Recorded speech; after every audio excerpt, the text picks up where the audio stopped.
नमस्कार मित्रांनो, cricket live चॅनलवर स्वागत आहे तुमचं. बऱ्याच दिवसांनी थोडं पर्सनल कामामध्ये पण बिझी होतो. त्याच्याशिवाय इंडिया हरली ते दुःख होतं म्हणून व्हिडिओ नाही केला. ॲक्च्युली व्हिडिओ करायला पाहिजे होता, कारण आता मी एवढं काय बोलतात प्रोफेशनली हे करतो व्हिडिओ सगळे, किंवा रिव्ह्यू देतो, तुमचे मतं जाणतो, किंवा माझं मत काय ते देतो मॅचच्या आधी. तर त्या दिवशी करायला पाहिजे होता. तर पुढे मी काळजी घेईन. इंडिया हरो किंवा जिंको त्या मॅचवर रिव्ह्यू द्यायचाच. तर आज पाकिस्तान आणि इंग्लंडची होती. सुपर 8ची पहिली मॅच. पाकिस्तान हरली, इंग्लंड जिंकली 2 विकेट्सने. मॅच तशी 15-1 ओव्हरपर्यंत चांगली 50-50 होती. नंतर हॅरी ब्रूकनी आणि तो विल जॅकनी जी पार्टनरशिप केली ती खूप चांगली झाली आणि चांगल्या स्ट्राईक रेटनी खेळले ते लोक. मॅच जिंकण्याचं मेन कारण आहे हॅरी ब्रूकची बॅटिंग, आणि त्यांनी ज्या पद्धतीने स्पिनरला टॅकल केलं, खास करून उस्मान तारिक, जो मिस्ट्री नाही बोलू शकत, तो पॉज घेऊन वगैरे टाकतो वगैरे बॉलिंग, थोडं हवा बनला आहे सध्या तो. त्याला चांगल्या प्रकारे, जसे इंडियाने त्याला टॅकल केलं त्याच प्रकारे त्याला जास्त चान्स नाही घेतला त्याच्यावर. बाकी स्पिनरला आड्यात घेतलं त्यांनी, सॅम अयूब, शादाब, नवाज. तर एका चांगल्या प्लेअरची म्हणा किंवा एका चांगल्या टीमची हीच निशाणी असते की थोडं रिस्पेक्ट द्यायला पाहिजे क्रिकेटला म्हणा. कुठला बॉलर एखादा आहे, एखाद दुसरे बॉलर असे येतात, जेव्हा नवीन येतात तेव्हा त्यांचा इफेक्ट असतो खूप. जसा एक वेळेला श्रीलंकेचा स्पिनर होता अजंता मेंडिस, नवीन आला तेव्हा खूप त्यांनी इंडिया टीमला खास करून खूप सतवलं होतं. खूप त्यांनी म्हणजे लवकर ऑल आऊट केलं होतं इंडियाला. एकदा काय तर त्यांनी 7 विकेट घेतलेले ODIमध्ये इंडियाच्या अगेन्स्ट. त्या सचिन तेंडुलकर वगैरे पण होता त्या टीममध्ये. पण नंतर मग जसा तो थोडा काही मॅचच्या नंतर लोकांना कळलं त्याची काय मिस्ट्री बॉलिंग आहे, कॅरम बॉल, नक्कल बॉल, जे काय ऑफ स्पिनर, लेग स्पिनर टाकायचं, नंतर मग त्याचा पूर्ण भुरताच काढलेला. तर हा उस्मान तारिक आता नवीन आहे, थोडा पॉज घेतो, गुगली टाकतो, फास्ट टाकतो, असा हे आर्म मारतो थोडासा. तर व्हरायटी थोडी आहे म्हणून जरा तो आता आहे, चालतो आहे, बघू. पण हॅरी ब्रूकनी त्याला मस्त चांगला बदल दिला. प्लस शाहीन आफ्रिदीनी पण पहिल्या स्पेल 3 ओव्हर सुपर्ब टाकले त्यांनी. म्हणजे सुपर्ब म्हणजे तसे काय बोलतात विकेट टेकिंग बॉल नव्हते ते, ॲक्च्युली बॅट्समन दिले. फक्त काय फॉर्म खराब असल्यामुळे कोण आपला जॉश बटलर एक बाहेरच्या बॉलला इनर एज लागून आऊट झाला. फिल शॉट पण ठीक आहे, बाहेरच जात होता तो पण बॉल थोडा, तेव्हा पण मारायला गेला आणि आऊट झाला.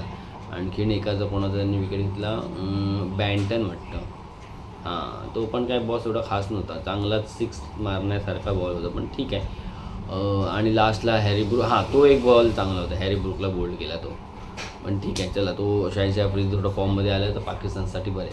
बाकी बॉलर कोण चाललेत नाही. उस्मान तारिकने 2 विकेट घेतले, 31 रन्स.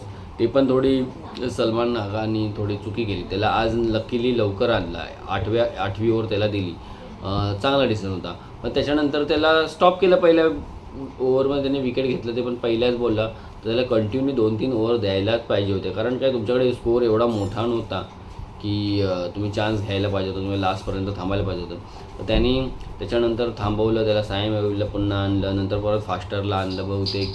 तर तिकडे त्याला ब्रेक मिळाला 2 ओव्हर. तोपर्यंत त्यांची थोडी पार्टनरशिप झाली सॅम करन आणि हॅरी ब्रूकची.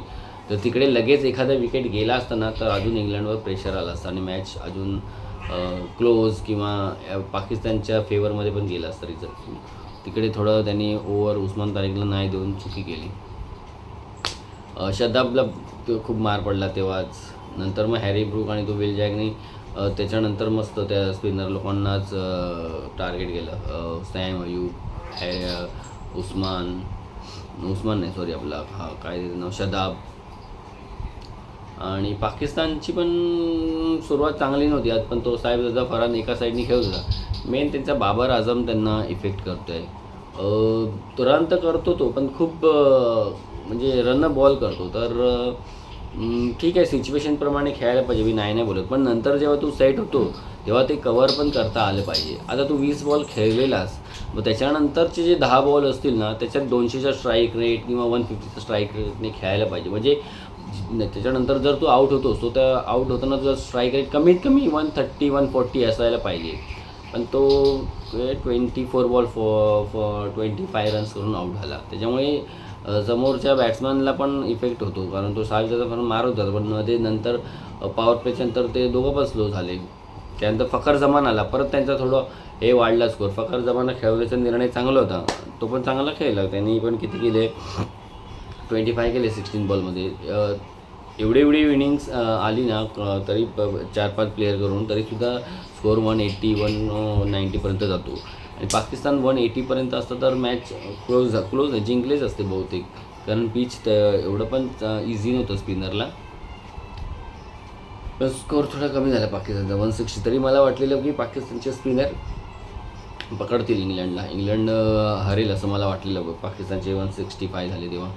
पण बॉलिंग पण, आणि पाकिस्तानला सुरुवात पण चांगली मिळाली. 4 विकेट पॉवर प्लेमध्येच गेले. 54ला 4 विकेट होते त्यांचे काहीतरी 7.8 ओव्हरमध्ये वगैरे, तर तोपर्यंत चांगले होते. नंतर मग थोडं स्पिनरला रन्स पडले. सॅम अयूब आज अजिबात चालला नाही, शाहिबजादा फरहान नाही, शदाब नाही चालला, नवाज नाही चालला. त्याच्यामुळे मग तिकडे त्या बॉलरवर ह्यांनी चांगला हॅरी ब्रूकनी हात साफ करून घेतले आणि मस्त गुड इनिंग कॅप्टन्स इनिंग्स होती आज. आणि आज तो स्वतः 1 डाऊन आला 3 नंबरवर, जो 4 किंवा 5वर येत होता. तर गुड मूव्ह पाकिस्तानसाठी. तेच मला वाटतं थोडं असं त्यांची जी मध्ये इनिंग थोडी स्लो झाली, त्याच्यामुळे स्कोअर स्लो झाला.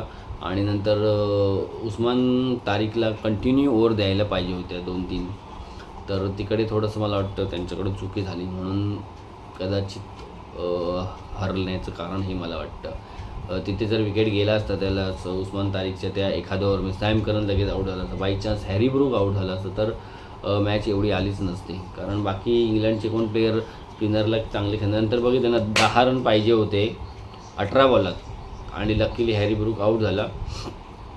त्याच्यानंतर 3 विकेट गेले ह्या लोकांचे, जोपर्यंत त्यांना लास्ट ओव्हर आली तोपर्यंत. मग 6 बॉल 4 रन्स पाहिजे होते, 3 विकेट गेले. कोण, हॅरी ब्रूक गेला, त्याच्यानंतर विल जॅक गेला आणि ओव्हरटन गेला.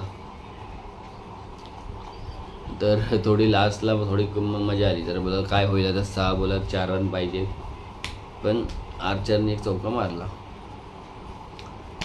इंडिया हरली त्या दिवशी. इंडियाचे पण खूप त्या दिवशी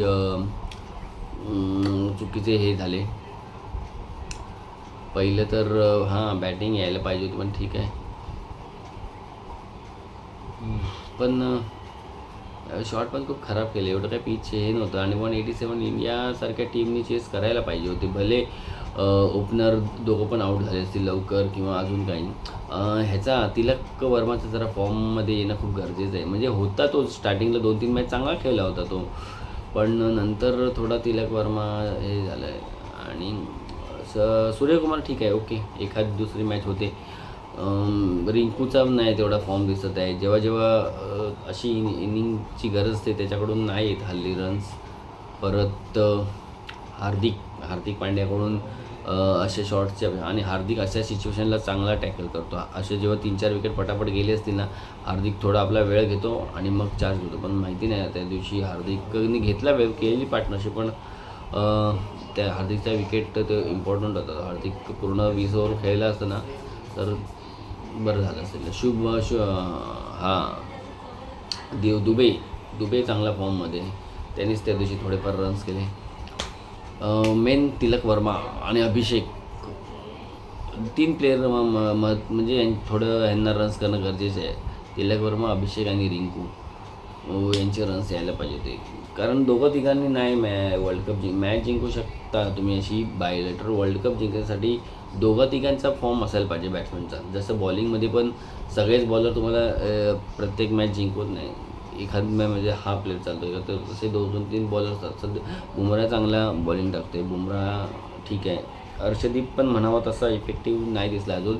वरुण चक्रवर्तीचा त्या दिवशी खूप खराब दिवस होता. वरुण चक्रवर्तीला गेल्या काही काळात एवढे रन्स पडताना नाही बघितलेले. आणि हार्दिकला पण खूप 45 रन्स राहिले. ठीक आहे इंडिया बाउन्स बॅक करेल, बाकी ठीक आहे क्वालिफायचं काय जर तरच्या गोष्टी, पण ठीक आहे इंडिया निदान चांगला मॅच खेळून मॅच जिंकलं पाहिजे. बाकी पुढे उपरवाले की मर्जी, बघूया काय होतं ते, पण इंडियाने चांगलं खेळलं पाहिजे. पॉवर प्ले ठीक आहे स्कोर यायला पाहिजे, 2-3 विकेट गेले तरी मी बोलतो काय हरकत नाही, पण जर पिच पण बघायला पाहिजे ना. पिच जर तुम्हाला नाही अलाव करत असेल स्ट्रोक खेळायला, बॉल थांबून येत असेल, ग्रीप होत असेल, स्पिनिंग असेल कंडिशन, तर त्यावेळेला पण सिच्युएशन बघून पण थोडा गेम चेंज करायला पाहिजे. तर ते बघू येणार आहे आता मॅचमध्ये कसं काय करतात आहे.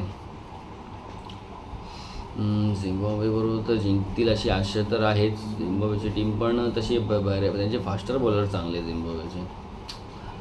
त्या दिवशी त्यांना वेस्ट इंडिजने धुतला हॅथमायरनी, पण ठीक आहे वानखडेच्या पिचवर होता तर तसे रन म्हणा, पण तरीसुद्धा ओव्हरऑल त्यांचे दोन्ही फास्ट बॉलर ते चांगले आहेत. आणि त्याच्यात स्पिनर बघायला गेलो तो क्रीपर पण चांगलीच त्या दिवशी टाकली त्यांनी बॉलिंग वेस्ट इंडिजबरोबर. सिकंदर रजा पण बऱ्यापैकी बॉल म्हणजे ठीक आहे. तर बॉलरपासून मेन त्यांच्या थोडं त्या दोन फास्टरपासून, बाकी बॅटिंग एवढी त्यांची मला वाटत नाही क्लिक होईल अशी. बॅटिंग त्यांची वीक आहे खूप. तर बघूया काय होतं. मित्रांनो व्हिडिओ आवडला तर लाईक करा, शेअर करा आणि सबस्क्राईब करा. थँक्यू.